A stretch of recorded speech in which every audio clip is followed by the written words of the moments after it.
Allah subhanahu wa ta'ala nous dit qu'il veut accueillir notre repentir. Wallahu yuridu an yatuba alaykum. Et après, Allah, qu'est-ce qu'il nous dit? Donc Allah, il nous dit que, dans le verset, il dit qu'il veut accueillir notre repentir. Mais après, Allah, il nous dit quoi? Par la suite, il dit, wa yuridu allazina yattabi'una shahawat. Il dit, et ceux qui suivent leurs désirs, leurs passions, qui suivent pas les ordres d'Allah, du prophète, qui sont dans la désobéissance, dans le ma'asiya, qui sont éloignés d'Allah, an tamilu maylan azima. Que vous déviez d'une déviance énorme. Tu vois, quand toi t'es dans le droit chemin, qu'est-ce qui va se passer? C'est des gens, ils vont vouloir te dévier du droit chemin, subhanallah. Donc Allah, il nous dit dans ce verset-là, Ajib, il est fort ce verset-là, que Allah, il veut accueillir notre repentir, mais voilà, il y a des gens qui vont faire l'effort de toujours te détourner du droit chemin. Tu vois ce que je veux dire? Donc, il faut avoir cette clairvoyance-là. C'est pour ça que le prophète sallam, beaucoup, il nous parle de la bonne fréquentation. Quand il nous dit que celui que tu fréquentes une bonne personne, c'est comme si tu fréquentais quelqu'un qui vend du parfum. Soit tu achètes son parfum, soit tu profites de sa bonne odeur. Et la mauvaise fréquentation, le professeur Sam nous a dit, c'est comme le forgeron. Je veux dire, soit il va te brûler, soit tu vas pas avoir ça, tu vas pas profiter tu vas profiter d'une mauvaise odeur. Et Allah, par la suite, il nous dit quoi, subhanallah? Yuridu Allah an yukhaffifa ankum. Wa khuliqal insanu da'ifa. Et Allah, il dit, et Allah veut vous alléger les obligations pour vous. Il nous a allégé Allah. Parce qu'Allah, il sait très bien qu'a créé l'homme faible. C'est-à-dire qu'Allah, ce matin, il nous a prescrit que 5 prières quotidiennes. Normalement, ça devait être 50. Subhanallah, normalement, on devait prier 50 prières par jour, tu t'en rends compte? Et t'es pas capable de prier 5 prières, subhanallah. Allah, ce matin, il demande, par rapport à la zakat, il nous demande juste 2,5 de notre richesse, tous les ans. Il nous a pas demandé beaucoup, Allah, 2,5, tu sais, c'est quoi? T'as 10 000 euros de côté, bah, tu donnes 250 euros en aumône. C'est rien du tout, subhanallah. Allah, il nous demande juste un mois de ramadan. Allah, il nous demande juste un hajj dans l'année, subhanallah. On n'est pas capable. On n'est pas capable de lui faire ça. Là, il nous a allégé les choses. Allah, il nous a dit de pas faire le zina, pas faire de la fornication. Faut pas aller voir les femmes à droite à gauche. Allah, il a dit si tu veux une femme, marie-toi. Fais dans les halal, en plus tu auras des bonnes actions. Mais nous, non, toujours on veut, toujours, subhanallah. Ça, qu'est-ce qu'on veut? Allah, il nous donne ça. Allah, il nous donne ça. Et nous, on veut prendre ça, subhanallah. Allah il nous a permis ça. Et nous, qu'est-ce que c'est comme ça l'humain? Tu lui donnes ça, il veut prendre ça, subhanallah. C'est-à-dire que l'humain, voilà, il veut croire en Allah, il veut rien faire, il veut le Jannah. Eh, c'est pas la fête, hein. Comme les gens dans le dunya.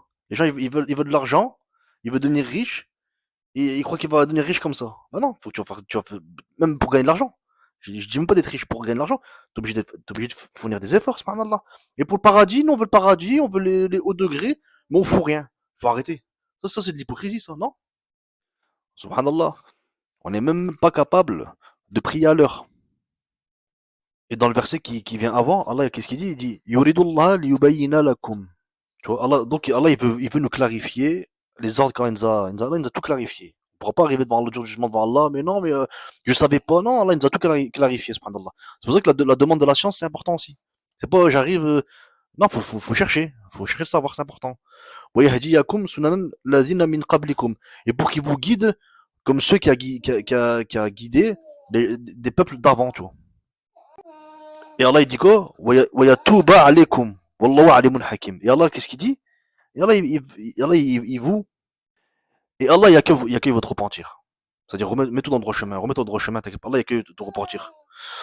Wallahu alimun hakim. Et Allah, subhanahu wa ta'ala, il sait très très bien. Il sait toutes choses. On peut pas quitter débat Allah, subhanahu wa ta'ala. On peut quitter débat qui on veut, on peut mentir à qui on veut. Mais Allah, ne peut pas lui mentir. Et Allah, c'est lui le hakim. Allah, c'est lui le législateur. C'est lui le sage. Regarde, subhanallah, sur le risque. Comment ça fonctionne? Tu vois? Un exemple, toi, tu as 5 000 euros dans ton compte et une personne, elle a 200 000 euros dans son compte. Donc, quand tu vois en réel, tu vois que cette personne-là, elle a plus d'argent que toi. Mais elle a une maison comme toi, un appartement comme toi, elle mange comme toi, elle a une voiture comme toi, elle a des vêtements comme toi. Mais lui, quand il ouvre le truc la banque, il voit 200 000 euros, et toi, tu vois 5 000 euros. Et lui, qui a les 100 000 euros dans son compte, peut-être il s'est fort fatigué pour arriver à ça, et toi, tu t'es moins fatigué. Mais quand tu regardes bien, en vérité, on vit la même vie. Subhanallah. Et lui, quand il va mourir, bah, il laissera 100 000 euros dans son compte. Et toi, quand tu mourras, bah, tu laisseras 5 000 € dans ton compte. Donc, la morale, c'est quoi? C'est qu'on peut avoir de l'argent, mais est-ce que on arrive à, est-ce qu'on peut tout utiliser?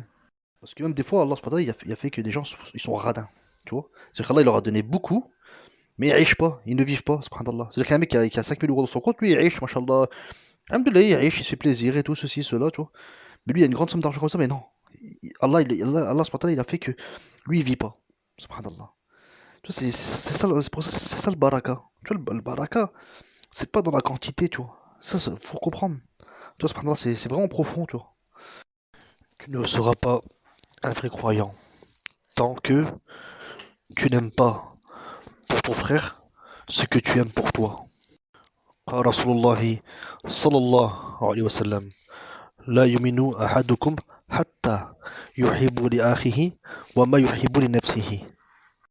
Donc le prophète il dit nul sera véritablement croyant, nul sera croyant tant qu'il n'aime pas pour son frère ce qu'il aime pour lui. Donc qu'est-ce que tu veux pour toi?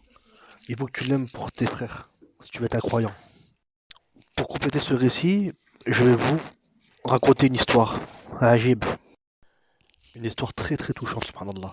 Donc il y avait des sahaba qui étaient en expédition avec le prophète Mohammed, sallallahu alayhi wa sallam. Et bref, ils avaient très très soif, tu vois. Donc ceux qui venaient les secourir sont venus pour apporter de l'eau. Donc ils sont partis voir une personne. Donc il est parti voir le premier compagnon. Il lui a dit tiens de l'eau. Il lui a dit attends, il y a mon ami qui est à côté et qui a besoin d'eau. Donc il est parti voir le deuxième. Et le deuxième il a dit attends, il y a le troisième là-bas qui lui aussi a besoin d'eau. Donc donne-lui à lui avant moi. Donc il est parti voir le troisième. Il lui a dit va revoir le premier. Il a plus besoin que moi de l'eau. Lorsque la personne est partie voir le premier, elle est morte de soif, subhanallah. La deuxième aussi, et la troisième aussi, subhanallah. Tu t'en rends compte? À ce niveau-là, subhanallah, jusqu'à pour de l'eau, subhanallah. Ils sont entre la vie et la mort, tu t'en rends compte de comment ils devaient être, subhanallah. Comment ils devaient être, subhanallah, assoiffés, c'est difficile d'être dans cette situation-là quand même. Pense à un être, subhanallah, tu vois. Et nous, subhanallah, qu'est-ce qu'on fait? On veut pas la réussite de l'autre. On jalouse les autres. C'est tout ce que je veux dire, subhanallah. Parce qu'on est éloigné d'Allah et on est dans le dunya. Qu'Allah purifie nos cœurs. Qu'Allah purifie nos cœurs. Qu'Allah purifie nos cœurs. Il ne suffit pas de dire je suis croyant. Non, tu vois. Parce qu'Allah, qu'est-ce qu'il dit dans un hadith? Que le prophète, il ne regarde pas vos apparences, vos richesses. Qu'est-ce qu'il fait? Qu'est-ce qu'il regarde Allah? Il regarde vos cœurs. Le fait de dire je crois. Et, et vos actions. Vos actions. Tu vois? Parce que la croyance se montre, se montre à travers les actions. C'est comme un exemple, un homme ou une femme. Moi j'aime une femme, moi j'aime un homme. Voilà, un homme aime une femme, le contraire. Parce que maintenant de nos jours, il y a des choses différentes. Bah donc, c'est pas juste le fait de dire ouais, je t'aime. Il faut dire, je t'aime, mais il faut des actions qui montrent. Bah c'est pareil qu'Allah subhanahu wa ta'ala. Tu vois ce que je veux dire? C'est-à-dire Allah subhanahu wa ta'ala, il nous a créé, il nous a ordonné des choses, il nous a interdit des choses. Si tu aimes vraiment Allah.